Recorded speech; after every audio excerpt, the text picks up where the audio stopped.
Hi, this is Joe from Vanta. In today's digital world, compliance regulations are changing constantly, and earning customer trust has never mattered more. Vanta helps companies get compliant fast and stay secure with the most advanced AI, automation, and continuous monitoring out there. So whether you're a startup going for your first SOC 2 or ISO 27001, or a growing enterprise managing vendor risk, Vanta makes it quick, easy, and scalable. And I'm not just saying that because I work here. Get started at vanta.com. Happy New Year, everyone. The following bonus episode for January is presented on our regular feed as an abridged episode. For the full show, please visit patreon.com/cleanenergypod and support the show for as little as $1 a month. Otherwise, we'll see you for our regular show starting again next week. Hello and welcome to the January bonus episode of the Clean Energy Show. I'm Brian Stockton. I'm James Whittingham. This week, low-priced Chinese electric vehicles are poised to come to the United States, says a representative of one of the brands. ICE has already declared that it will shoot all Chinese cars on sight. The air in Beijing is getting cleaner. This is great news, except for the athletes who had to compete in the more polluted air of the 2008 Beijing Olympics. No problem. We just need a do-over of the 2008 games. I'm sure that would be easy to do. BYD has surpassed Tesla as the largest manufacturer of battery electric cars in the world, but they're also struggling with all the competition that's out there now. The future has arrived early and immediately got crowded. China is laying claim to producing the world's first wind turbine blade that is 100% recyclable. You just return them to your local recycling center and get your deposit back. One caveat, recycling centers may need to be modified slightly to accommodate these blades that are a few hundred feet long. All that, your letters, the lightning round, and more on this special edition of the Clean Energy Show. And also this week, the air you're breathing on airplanes is terrible and has nothing to do with other passengers. We'll explain later. All right, well, let's get right into it, James. It is time to play Jeopardy! Let's meet our next group of second chance contestants. And a filmmaker and educator, originally from Elma, Michigan, Pete Johnston. One more time, ship happens. Dubbed the Tesla of the Seas, Norway's zero-emission Yara Birkeland is the world's first cargo ship of this type. Pete. What's electric? It is electric. Well done. All right, so lots of things to talk about from this Jeopardy clip. Well, for one, he's a filmmaker and educator, and there's only one person in the world I know who is a filmmaker and educator, and that is Brian Stockton. And that's me. And if I was on Jeopardy, yeah, that would probably be filmmaker, educator, and podcaster maybe would be my Sure. Description, if you want to get serious about it. And he was the one who answered the question there correctly, the filmmaker and educator. Let's shout out to all filmmaker educators in the world for being smart. Yes. Although I think he lost. I can't remember. I think he lost. I think he didn't win. But anyway, yeah, the Yara Birkeland, which we maybe talked about before because we do occasionally talk about, electric cargo ships and ferries and so forth. But yeah, it's the Yara Birkeland in Norway. This is a fully electric cargo ship. It's on the small side. It only holds 120 of those shipping containers, those sort of standard size containers that we all know about. It's got a 6.7 megawatt hour battery, and the trip it takes is only about 13 kilometers, 7 miles. And it carries chemicals and fertilizer and is intended to reduce road truck traffic by about 40,000 loads per year, which they can accomplish with this smaller ship and this fairly small route that they have to do. And then as an added bonus, it was designed to also be fully autonomous. They haven't yet actually let it go autonomous. There has always been backup humans on there, but it's successfully executed supervised auto docking and auto crossing functionalities, paving the way for future autonomous voyages. But, here's an idea, James. Why don't they just pay a high school kid, $20 an hour just so they could have some kind of human on there in case something goes horribly, horribly wrong? Yeah, I'd do that job. Then I'd set up a podcast studio on the boat and just live on the seas. This is a good idea, using waterways to displace road traffic for all kinds of reasons, and one of them is pollution and global warming. And when you can do that with electricity, and certainly the first ones doing this are the easy ones, the short routes like ferries and so forth are electrifying. Why not? Yes, absolutely. That's an amazing idea. And there's another story here this week from Electriv. The world's largest electric ferry is now being tested, and it's about to be deployed, and it's going to operate between Argentina and Uruguay starting next year. And it's quite large. This is the world's largest so far. We've talked about other electric ferries. This is going to be the world's largest. It can hold 2,100 passengers and 225 cars. And it's just kind of in the testing phase now and, be rolling out soon. How was your holidays? It's been a while since we've had a new podcast. How was your break? It was good. And I took a genuine break. I really did not do much for a couple of weeks. And I think I needed it. Yeah, I did too. I don't know why, but I really needed it. And I got a smartwatch for Christmas, a cheap one, a $50 Samsung Fit 3 for exercise. I was going to use it for exercise. And I'll be damned if I don't love the thing and want to use it all the time. So now I'm wearing it all the time, but it's kind of small and doesn't do quite everything, but it does enough that makes... I didn't think smartwatches for me, and I'm very surprised that... Because I've seen you wear one for years, and I just thought, nah, why would I do that? But I'm wrong. I've gotten addicted to the sleep tracking recently. Like I never used to do this, but the only problem is like you have to take it off to charge it when you wear it 24 hours a day. So I sometimes forget, but it's really addictive to track your sleep because I'm always kind of curious because, you always wake up a little bit during the night and you want to know like, well, how much sleep did I actually get? Well, you wear the watch and it'll tell you. Okay. Well, I've got other devices here that are keeping me alive that tell me how much I sleep. I just want to slip in a letter. We'll have some more letters next week with our regular show, but it says, hi guys, you are my favorite podcast. I will continue reading, but that's the important part. That's a good start. That's a good start. I was just got to say, corn isn't a vegetable. It's a grain. Thank you from Gene Rubin. And Gene is one of the earliest financial supporters of our podcast. We have not heard from him before, I don't believe. So it's nice to hear from Gene. He started supporting us on PayPal, which is an option instead of Patreon. And we appreciate that. But, Gene, I have to say, are you right or not? Because Google, which is now, godlike. It's infallible, of course. Says no, corn is considered both a starchy vegetable in cooking and a grain, or technically a fruit, botanically, depending on how it's used. Fresh corn on the cob is treated as a vegetable, while dried corn used for flour, popcorn, or animal feed is a grain. So it's all these things.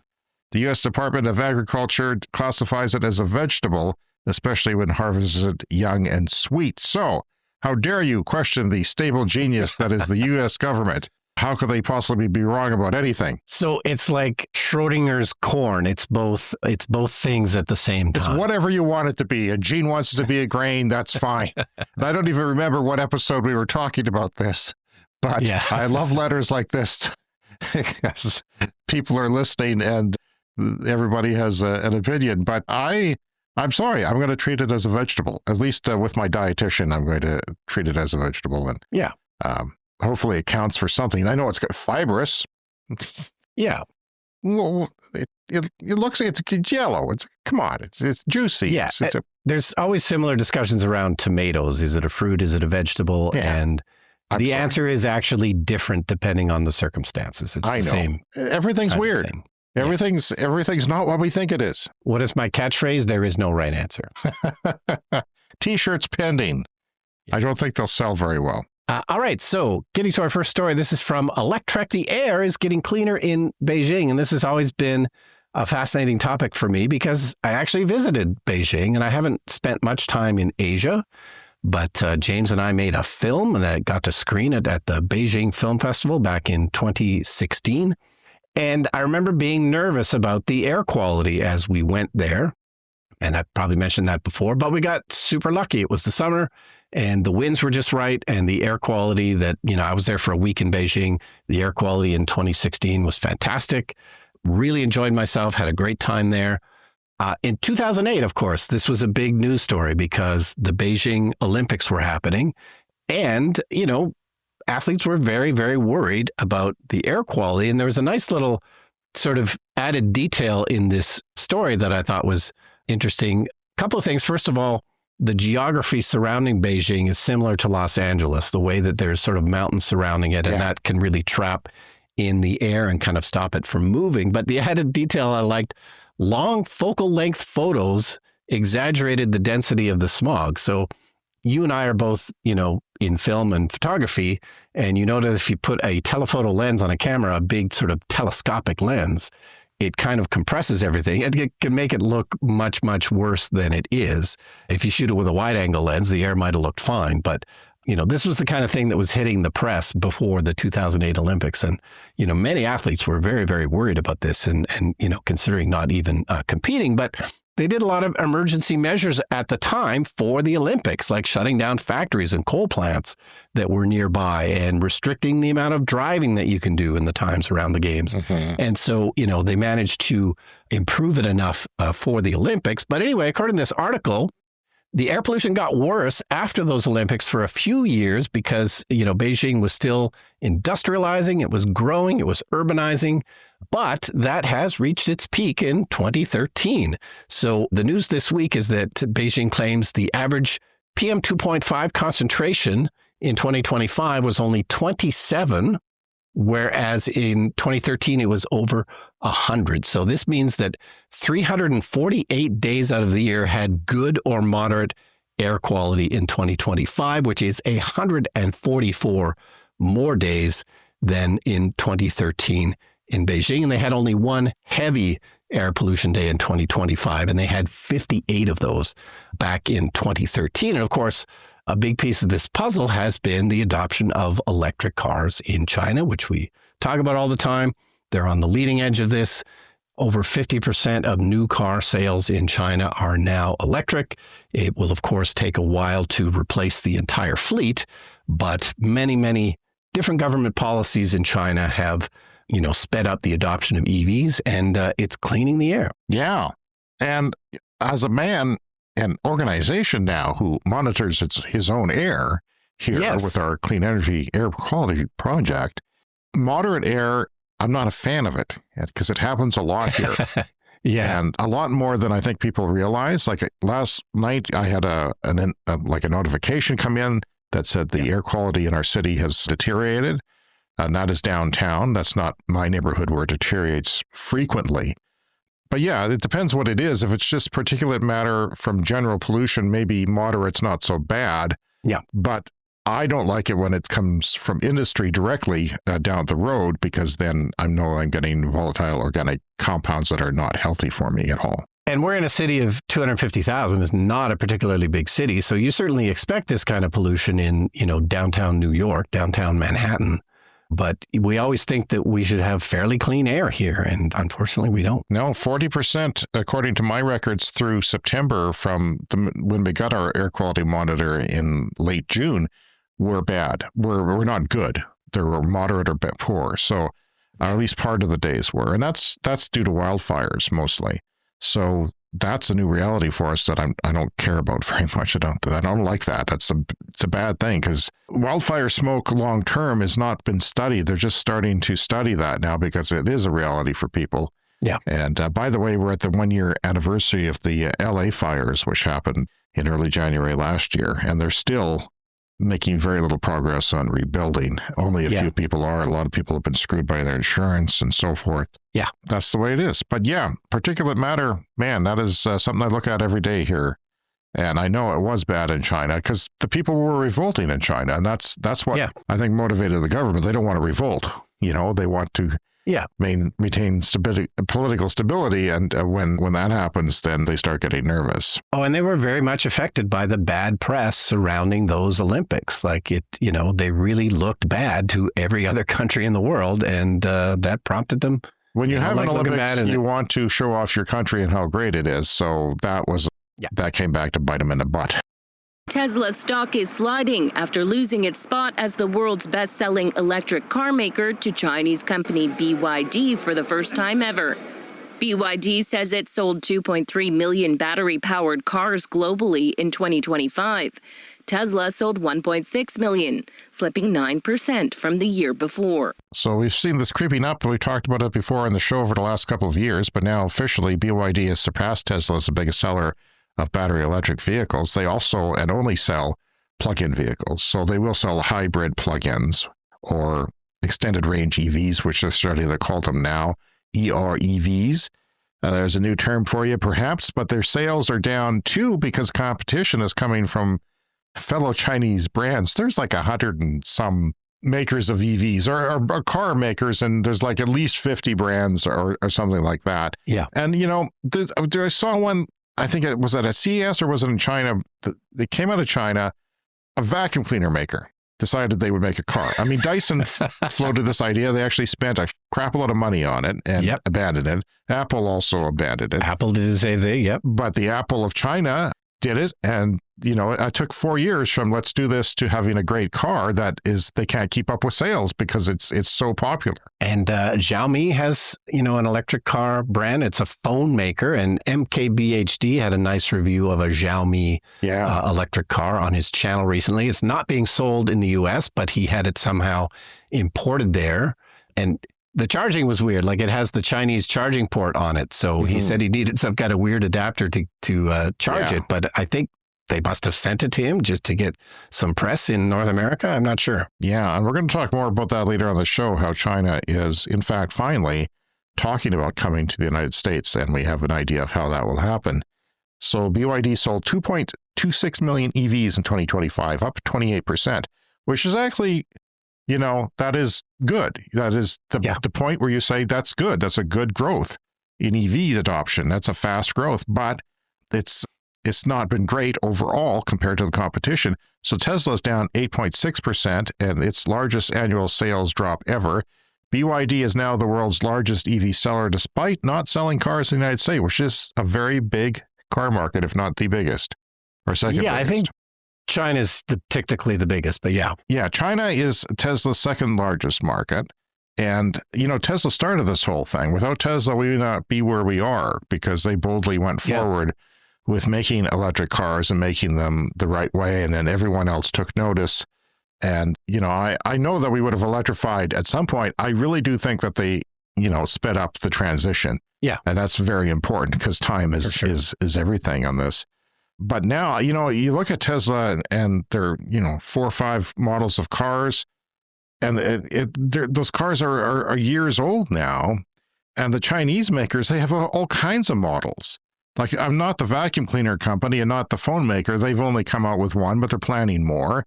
But all these other brands like BYD, they've got countless brands and variations within the models, like all kinds of variations within the models. And, and they're refreshing very quickly, faster than the auto market in general refreshes their cars. So you're always saying, okay, well, I'm going to buy the next version, or maybe I don't like the version now, but this one is a lot better and I want to buy that one. So it's hard to see, for me, it's hard to see Tesla selling cars. Now, I know a lot of people who are in the Tesla camp think that the technology that is going to surpass everyone else, that the visual technology, and then everybody's going to want their car and yada, yada, yada. But I'm not so sure because it seems, at least in other parts of the world like China, the competition is just fierce. Why would you necessarily go? I mean, Tesla is still doing fairly well in China, considering that they do have only a handful of vehicles for sale there. So actually it's quite positive. People are liking the brand there. Now Elon Musk, the CEO of Tesla, his politics have turned off some people, obviously, a lot of people. But BYD won because of strong scale, aggressive pricing. Like the price war in China is ruthless. They're barely making a dime off these cars because they're just fighting each other like crazy. And that's kind of how the Chinese quote unquote free market works. You beat the hell out of everybody else, and then you become stronger. And then the people who fail, you eat their flesh. You take their supply chains, and they've done some of the work for you when you take over their supply chain. So they also have massive EV market there, faster product cycles, as I mentioned, but their growth is slowing. BYD's growth is slowing. Total vehicle sales, EVs and hybrids, rose to 4.6 million. But that's the weakest growth rate of expansion in 5 years. They've been expanding faster than that previous to now. And China's EV market remains brutally competitive. There's 150 car brands, 50 plus EV makers. Rivals to BYD, you may have heard of these, Geely. We'll talk about that later in the show. They may be the first to enter the US market. Leap Motor and Xiaomi, which you mentioned, are gaining ground. BYD's domestic market share fell from 35% in China in 2023 to just 29% in 2025. So they're losing market share, even though this is a massive company who's building their own ships, like 6 of them, just to transport the cars to other countries. Like, it's incredible. Their supply chain from the mines to the ship, all the way there, and they're still losing ground and probably not making a lot of money doing it. Geely's sales surged nearly 90% last year. So that's pretty crazy, 90%. They're on the way up and doing very well. Price wars in China are squeezing margins. Overseas expansion is accelerating, but has triggered tariffs. So when you start expanding and it goes really well, countries like Mexico panic and they say, well, maybe we should be putting tariffs on here. And that's happening. And also regulatory scrutiny due to low pricing. So, they start to think that China's government has been accused of subsidizing these brands by giving tax breaks and a lot of things. But North American automakers have been subsidized a little bit as well. And certainly the oil and gas that they use is massively subsidized. So CEO Wang Chanfu admitted BYD's technology lead has narrowed and product differentiation with other brands has weakened. So he's going to promise some new tech to make them differentiated. There's a contrast in the whole investing world, though, because Tesla shares rose 18.6% in 2025, with investors, mostly retail, focused on the future bets like robotaxis and humanoid robots. So people who are investing in Tesla assume that Tesla's robots will be better than the Chinese robots. They'll be cheaper than the Chinese robots and better and faster to market. And the robotaxis is basically the same thing. But the bottom line, BYD has beaten Tesla on volume, but faces intensifying competition. So we'll see what happens. The competition is good. When we started this show almost 6 years ago now, coming up on our 6th anniversary, we could only dream about such competition that is taking place right now. It's crazy what has changed in 6 years, particularly with electric vehicles, which, were almost non-existent when we started this show. Yeah, coming up later, we have a fat lightning round for you. Just due to our time off, the lightning round has got very fat because there has been lots of news, so stay tuned for that. All right, and that's all for our abridged bonus episode. To continue listening to this once per month bonus show, please visit patreon.com/cleanenergypod and sign up to support the podcast. And we'll be back next week with our regular weekly show. So we'll see you then. Thanks for listening.